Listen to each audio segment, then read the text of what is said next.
Como nos quedamos tan impactados con el tema ayer de la UNP, hemos invitado al abogado Iván Durango para tratar de ampliar este tema. Abogado, ¿cómo está usted? Muy buenas tardes, Nacho. Un cordial saludo. Mil gracias por la invitación. Desde su punto de vista como penalista, ¿cómo es su percepción de lo que usted ha escuchado, leído, de lo que ocurrió ayer? ¿Cuál es la percepción desde el derecho? Ya para que María André entre con las preguntas más extrañas del mundo. Demasiado triste, Nacho, por decirlo menos, frente a la actuación del gobierno nacional. En esta mesa hemos debatido en varias oportunidades que la sociedad civil puede hacer sacrificios frente al proceso de paz, que las desavenencias intelectuales o morales que tengamos las podemos subsanar en pro de que el proceso de paz siga adelante. Pero no nos pueden poner una venda en los ojos, no pueden insultar nuestra inteligencia. Somos una sociedad pensante, somos una sociedad pujante. El gobierno no puede pretender que nosotros nos quedemos callados con un suceso tan grave como el que pasó el día de ayer. La Fiscalía General de la Nación, Nacho, está siendo instrumentalizada y politizada frente a todas estas actuaciones. La llamada paz total, la tan anhelada paz total, no puede ser óbice para que las instituciones en nuestro país tengan este tipo de actuaciones. Quiero hacerle pregunta, y voy a arrancar con la primera rara. Si yo voy en un camión, sí, de aquí a la costa, y tengo ahí un cargamento de marihuana, a mí me meten a la cárcel, ¿sí o no? Es así. Porque estos señores de la ONP no lo meten a la cárcel por estar transportando personas que son criminales. Porque es esto tan extraño. Y una pregunta me surge, María, a propósito de lo que dice Nacho. ¿Esa gente no lleva armas? Sí, claro, armas. llevaban Había armas, municiones, sí. Que eso es lo que estábamos hablando de la flagrancia o no flagrancia, porque Entonces, una de las órdenes de captura, supuestamente, el haber levantado una de las órdenes de captura supuestamente se caía porque los habían capturado en flagrancia portando ilegalmente armas, pero la carta de la Fiscalía estaba diciendo que se aplica también para situaciones de flagrancia, lo más extraño que se ha presentado. Pero es que eso es un hecho futuro, es que yo no puedo prever. El tema es que yo, cuando cometo un delito, pasa a la realidad cuando se comete realmente. Claro. Es que no es que yo piense en cometer un delito y ya por eso me van a sancionar. Sí hay una tentativa, por ejemplo, una tentativa de homicidio, sí hay eso, pero yo no puedo prever en una comunicación, en una resolución de la Fiscalía General de la Nación, que estas personas van a ser capturadas posiblemente o en el futuro en estado de flagrancia. Las personas en Colombia pueden ser capturadas bajo dos ítems. El primero, que medie una orden de captura emitida por una autoridad judicial competente, mediaba, ¿cierto? Sí. O que sean capturadas en flagrancia, es decir, cometiendo un delito. Cierto que ahí había armas, no sabemos si las armas tenían la debida documentación o el salvoconducto, el porte de ellas. Pero en ese preciso instante lo que hicieron esos militares fue cumplir su labor constitucional, Nacho.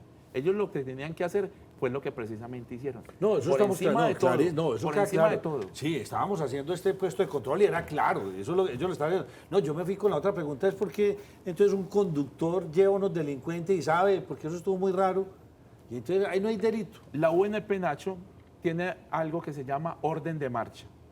En la orden de marcha deben decir o deben verificar si estas personas que están transportando tienen una orden de captura vigente, no pueden acercarse a territorios donde esté el conflicto.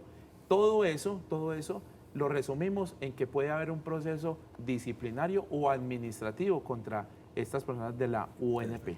Abogado, es decir que la UNP bajo esas circunstancias se puede decir que incurrió en un delito, porque estaba transportando, y lo que usted nos dice, lo de la orden de marcha, los escoltas tendrían que haber verificado con una lista de chequeo quién es usted, puede portar ese dinero, puede portar esa arma, o sea, se puede decir que hubo complicidad. A mí también me queda aquí una duda, Nacho y compañeros, y el abogado nos dirá hasta dónde va la responsabilidad del que solamente es conductor o el que solamente es escolta, porque son mandados, y quién es la cabeza, o sea, si hablamos como UNP o hay que individualizar. Lo primero es que los delitos son personales, es decir, es la persona como tal la que comete un delito, no una entidad pública la que comete un delito, ¿cierto? Las personas o los funcionarios públicos responden por tres temas: acción, por omisión o por extralimitación de funciones. Allí claramente hubo una omisión de sus funciones. Que el conductor no tenga ninguna relevancia, que no pueda decirle al protegido, venga, es que muéstreme sus antecedentes lleva ahí? o algo que Perdón. lleva usted en ese maletín. Eso, pues para eso hay un director. Y el director es el director de la UNP, Nacho, es el primer llamado a responder por este escándalo que hay en este momento. Es decir, es que a mí me queda esta duda. Un agente de la UNP tiene funciones de policía judicial para que requise a quien se suba. No, él no tiene esas funciones. Él lo que está haciendo es un mandato de la Unidad Nacional de Protección. A él le están dando esa orden de marcha y cumpla cumple con él. la orden. Cumpla Pero con él. Es un entonces- guardaespaldas Son los- que trabaja desde el sector público y usted lo podría contratar Nacho, en el sector privado. Nacho, Eso la- es. la Pero de ahí responsa- para adelante que sea policía, o esto no. La responsabilidad puntual es del director de la Del Unidad director, Nacional de Protección y bueno, y sus subalternos tendrá Nosotros algunos- estamos aquí partiendo de un supuesto en el ejemplo que estamos dando, y es, los conductores tenían una responsabilidad de verificar a quién estaban llevando. ¿Y por qué no partimos del otro supuesto? Sabían a quién estaban llegando y lo estaban haciendo por una orden superior de ustedes simplemente transporten, y vamos a poner que lo que dijo el ministro de la Defensa es cierto. Venían de Catatumbo hasta Anorí, cumplan su recorrido y ya. ¿Qué responsabilidad le cae a esos conductores o a esos guardaespaldas si solo están siguiendo una orden? Tiene que haber, subsiguientemente a esto, un proceso disciplinario contra todas las personas de la Unidad Nacional de Protección. Es que allí la responsabilidad recae claramente en el director de la Unidad Nacional de Protección, pero es que estas personas, digamos que no tienen la facultad o no tienen el derecho frente a esos protegidos que ellos están transportando de solicitarles ningún documento ni algo parecido. Ellos están cumpliendo con su labor. Para eso fueron contratados. Mejor dicho, ahí la responsabilidad cabe en quien dio la orden. Cabe en quien dio la orden y muy claramente y el de es la el unidad de director. protección, quién sabe de quién recibió la orden. Entonces esto se empieza a volver en un entramado. ¿Por qué habían 3 con orden de captura y ya solamente hoy hay uno? Porque parece ser que apareció una ordenanza retroactiva, la cosa más extraña del Pero, mundo entero. Nacho, antes de que el abogado nos responda, para hacer aquí un contexto rápido, ayer los capturados fueron 7 y están en audiencia, o están en audiencia en este momento, uno contra alias Boyaco, y ahí es donde ya empieza entonces lo de su pregunta de realmente quiénes tenían esa orden de captura. Hoy aparece una circular, la 00069 de la Fiscalía General de la Nación, donde dice que desde el 4 de julio, una de esas personas capturadas, Erlinson Echavarría Escobar, tenía una suspensión de la orden de captura. Pero ¿cómo va a aparecer hoy algo que desde el 4 de julio fue emitido, apareció en razón? Pero ¿A eso está en qué? archivos, ¿Por qué? o sea, si ustedes, abogados que tienen acceso a, buscan en los archivos, pueden encontrar que desde el 4 de julio efectivamente sí estaba suspendida. Muy buena pregunta. Estas resoluciones tienen una numeración. Y tendrá Y que ahí la anotan, verificarse hay que- si realmente el 4 de julio sí se emitió una resolución frente al levantamiento o a la suspensión de la orden de captura de este delincuente. Perdóneme, yo tengo entendido que eso queda digitalizado. Sí, porque señor. pues estos señores cuando hacen un puesto de control, como usted nos dice, pero no tienen un libro allá mirando, ¿sí o no? Miran, denme el número de su cédula y ahí aparece, este Tiene señor tiene orden, orden de tiene captura. orden. Pero inmediatamente se le quita una orden de captura, también debe quedar digitalizada. Hay un sistema nacional de antecedentes. Hay un sistema nacional, entonces ahí es donde no cuadra la película. Jorge, Nacho, porque entonces, eso perdón, ahora nos van a decir a nosotros que es que el sistema falló, que es que no habían... no, que se le habían perdió el disco actualizado. Que fue duro, un se perdió error el de digitación. computador, y entonces, o sea, lo que estamos viendo, No, ya se esto- empezó a desaparecer Esto todo. no lo podemos permitir, Nacho. Nosotros no podemos tener una venda para que sigan haciendo lo que quieran con nosotros. ¿Por qué el ejército no tuvo injerencia para obligarlos a bajarse de los vehículos? ¿Por qué si yo estoy en un puesto de control del ejército me puedo quedar en un vehículo perfectamente? ¿Por qué era de presidencia? No, vuelvo y por te una digo. razón muy sencilla, y se la voy a explicar. Porque ellos tomaron la determinación de quedarse dentro de los Por vehículos, eso. vehículos Pero que eran Nacho, blindados, pero- porque se sintieron amenazados al de ellos, lo dijo esta mañana en la entrevista pero el representante mi pregunta de es las esta. disidencias de la FARC. Usted va en su carro y lo paran en un puesto de control y usted, no, yo no me quiero bajar. O sea, No me bajo, no me quiero No, bajar. pero esto fue Eso se puede. No. Eso se puede. Lo primero es que son vehículos blindados asignados a la Unidad Nacional de Protección y tercero tienen, digámoslo, así como el fuero de que por razones de seguridad No se las pueden abrir. personas que van en un vehículo blindado no se bajan del vehículo. Si usted va aquí, sale del canal y va en su vehículo blindado con una resolución, usted no lo pueden obligar a bajarse del vehículo, lo dirigen a una Y estación esto de fue que policía no se o a un quisieron bajar batallón. porque temieron que el ejército en cualquier momento a algunos se le disparara, así lo dijo literal, a algunos se le fuera el dedito y ahí se armara. Ellos sabían que ellos No hay venían problema. armados, entonces eso se arma ahí una trifulca bastante grande. Además porque me quedó un sinsabor con la entrevista que escuché esta mañana de este dirigente o este guerrillero de las... Alias Arley. De las, yo no sé quién es, Seguramente, sí. que dijo que los habían humillado, entre otras maneras. Alias Arley Sí. fue el que utilizó esa ¿Y palabra. lo humillaron? Sí, no, que habían humillado a estos pobres señores en la carretera. Óigame, y me quedó como la sensación que de pronto estaban sospechando que no eran ni militares, que podía ser otro grupo armado, ya sabían la película, porque esto aquí sabemos que hay narcotráfico de por medio, aquí muchas cosas extrañas. Allí está Estaban una de las asustados. razones, allí está una de las razones para el traslado de estas personas al batallón. abogado, nosotros escuchábamos al principio del programa las declaraciones que anoche, 9 de la noche, daba el ministro de la Defensa. Él hace un resumen de lo que pasó ayer, pero a nosotros, creo que hablo por la mesa, no nos quedó claro por qué estaban transportándose esos delincuentes en esos vehículos. Él nos hizo un resumen y nos dijo de dónde salieron y a dónde iban, y vamos a hacer el acto de fe de creerlo. Es el ministro, hay que creerle. Pero ¿por qué los estaban trasladando? Hay datos puntuales que no cuadran. La cantidad de personas que iban en las camionetas, el número de camionetas, primero dijeron que eran 29 7, personas. luego 9, luego 12 camionetas, 29 personas, luego, bueno, ¿qué nos van a decir a nosotros? Que los estaban trasladando para otra mesa de diálogo, que estaban haciendo las labores propias del proceso de paz. Eso es lo que nos van a decir a nosotros, pero es que como ellos no son particulares, ellos son negociadores de paz, ellos tienen que tener una hoja de ruta, Nacho. Como le pasa a Mancuso, en caso de que sea liberado. Tendrá que tener una hoja de ruta, decir para dónde va, dónde no puede ir, que es lo que le están exigiendo en caso de que lo liberen. Eso mismo debería pasar con estos guerrilleros. Debería, es que es la obligación, es que ellos no son cualquier persona, ellos están dentro de un proceso de paz por su condición de combatientes.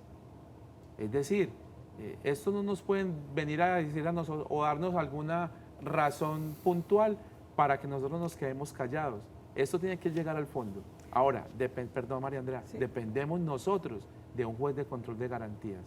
Y es allí donde se va a ver realmente la separación de poderes que hay en Colombia. Estamos Exacto. en un Estado social de derecho donde tenemos que hacer valer esa separación de poderes. ¿Usted vio que el procedimiento se hizo bien hecho? Antes de que María Andrea le haga la pregunta, ¿usted cree que un juez de control de garantías avale lo que se hizo? Lo que pasa es que el juez de control de garantías también está un poco amarrado, porque es que la investigación o la acción penal depende de la Fiscalía General de la Nación.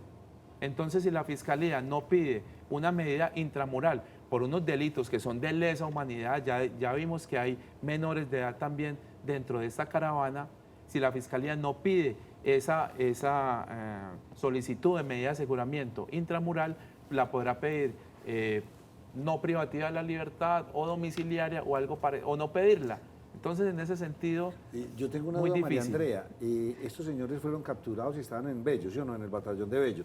¿En dónde están hoy y qué pasó con ellos? Bueno, Nacho, esa es una buena pregunta porque hace poco, incluso me estaban informando acá, que salieron 4 camionetas hacia el aeropuerto Olaya Herrera con 4 personas que iban a bordo. Una de ellas, alias Calarcá, que él sí ya tenía, él hace parte de esa mesa de negociación, tenía levantada pues esta orden de captura. Y otras 3 personas que todavía no se han logrado identificar quiénes De son, todos estos 18, van para Bogotá porque los pidieron a conversaciones con el gobierno. ¿Y estos 18 todos quedaron allá en el batallón? ¿Todos los que ayer o solamente los que estaban con orden de captura y quiénes quedaron ayer en el batallón de los 18 que iban? Nacho, Nos dicen que iban 10. todos pasaron la noche en el batallón, todos, absolutamente Incluido todos. el menor de edad, sí. No, el menor de edad, Ah, sí, excepto sí, ese, sí, lo trasladaron al Muy bien, ICBF. entonces, de esos 18, 17 personas estuvieron en el batallón. Sí, y 4 en este momento están siendo trasladadas al aeropuerto Olaya Herrera. Las demás todavía no sé, Nacho, dónde están en este momento, pero sí sé que muchas todavía están allí en el batallón. Yo le quería preguntar aquí algo al abogado con respecto a este levantamiento de orden de captura.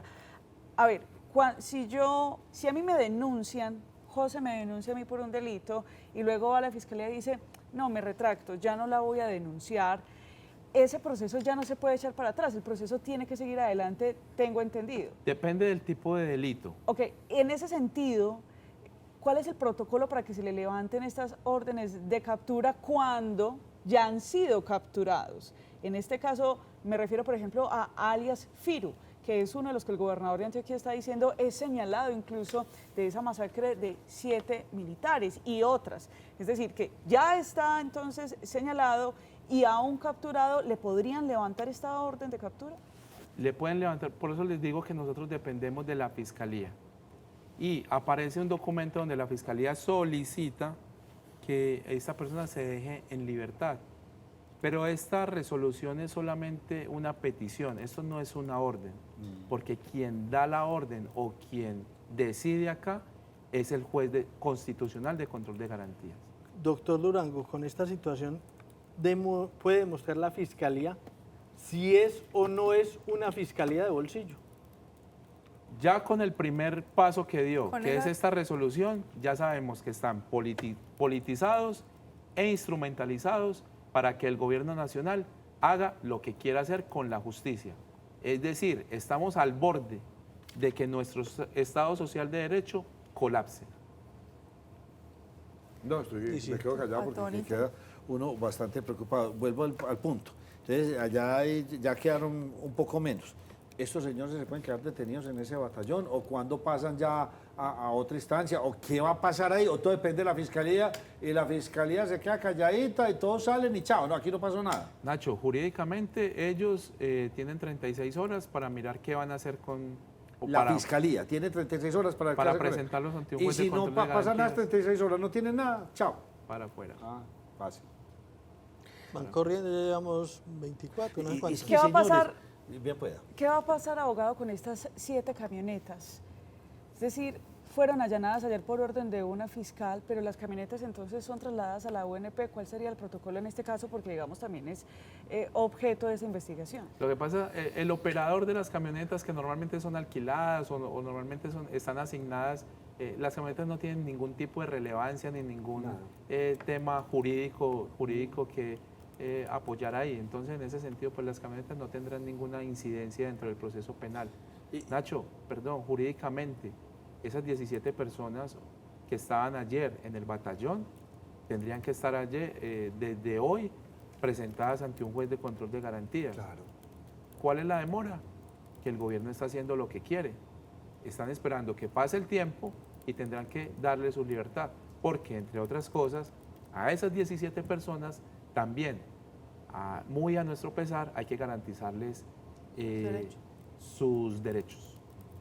Sí, pero yo pues ahí me quedo con el pensamiento. Ahí hay complicidad, ahí dicen que no hemos reclutado niños, ahí hay menores de edad, dineros, que lo decía este señor, pues, no les vamos a decir de dónde, pues ustedes ya saben de dónde vienen todos estos dineros. Hay una cantidad de irregularidades que parece ser que lo que van a hacer es que pasen los días, que empiecen los olímpicos para que esto se le olvide a todo el mundo. Pero no se olvida cuando usted llega y se mete en otro caso, eso es que uno se queda asustado. Y uno dice, ¿en dónde estamos? Benedetto, ¿usted qué opina de eso? Bueno, el Va tema... y coge, y, pues, obviamente está en otro país y saca su que yo soy diplomático y no me puede. Pero los españoles no, venga señor, usted es diplomático para ciertos asuntos según lo que entendí hoy, pero para ya agresiones de género, usted pierde esa inmunidad. Y aquí no pasa nada, como que lo van a llamar, pues, pero quién sabe para qué. Pero con nuestra fiscalía instrumentalizada, pues no creo que pase algo relevante frente Pero a habiendo ellos. pasado eso en España, la fiscalía tiene algo que ver aquí. Lo que pasa es que él es un ciudadano colombiano, un funcionario que tendrá que responder disciplinariamente frente a lo que actuó, y en ese sentido podrán haber sanciones frente Lo veo Pero- usted pero- preocupado. Entonces, por ejemplo, pero- lo que pasó con el fiscal que estaba llevando el caso de Nicolás Petro y demás, Nicolás eso Hugo. también genera muchas sospechas. genera muchas sospechas. Vea, estoy tan preocupado, Nacho, que es la primera vez que estoy hablando, digamos, algo en contra de la Fiscalía. Yo pienso que la Fiscalía, como muchos funcionarios, tienen valores éticos, morales, pero hoy en día se les está utilizando. Y si usted utiliza la cabeza mayor del ente, pues de ahí para abajo pues vendrán muchas sorpresas desafortunadas. Y esas investigaciones no deberían depender más es de la Cancillería que de la Fiscalía. Eso, pero es que la Fiscalía, como lo hemos venido hablando, es la titular de la acción penal. Entonces es la Fiscalía que decide. Ahora, desde la Cancillería, habrá investigaciones disciplinarias o administrativas frente al actuar de los funcionarios. Pero es la Fiscalía la que decide si sigue adelante con las actuaciones judiciales. ¿Qué se viene, José? Empezarán a mirar yo no sé en manos de quién quedaron las famosas USB que traían, que están muy molestos porque eso lo consideran ellos algo muy personal y que usted no lo pueden quitar. No, perdóneme, es que usted tenía una orden de captura, le puedo quitar el celular, todo lo que usted lleve encima, se lo debo retirar, porque es que usted es un delincuente, usted todavía tiene que ir a un juicio, pero bueno, Nacho, permítame otra me pregunta. tengo que ir ya. Corto. Nosotros ayer veíamos a una fiscal general que se pronunciaba sobre el tema de Snyder Pinilla y de Olmedo López diciendo no va a haber una inmunidad que solicitaron. Entendemos que nadie negocia para que le den 18 o 10 años de cárcel. Cuando ella daba esas declaraciones, ¿a usted qué sensación le daban? ¿Usted estaba tranquilo? ¿Usted confiaba en una independencia? ¿O desde ahí ya veía una instrumentalización y una politización? Desde la posesión de la nueva Fiscal General de la Nación, hay zozobra dentro de la entidad. Nosotros como abogados, defensores externos de la Fiscalía, que trabajamos todos los días en contra o de la mano de ellos, hemos sentido esa zozobra de parte de los funcionarios y no podemos esperar menos. Sabemos que esta Fiscalía está politizada, Nacho, desafortunadamente. Es que ayer habló la fiscal, no, qué pesar no tenerlo ahí en este momento, pero yo le hago una pregunta, ¿quién negocia? Reducción de penas, no es el juez. No, No, es la es la Fiscalía, La Fiscalía puede, sí. y la parte, o sea, el defensor. Ahí es donde está la negociación, los llamados preacuerdos o principios de oportunidad. Y o eso algo no, parecido. y entonces cuando llegan donde el juez, ¿para qué sirve entonces? El juez lo que verifica son requisitos objetivos, requisitos formales y que no vayan contra la ley.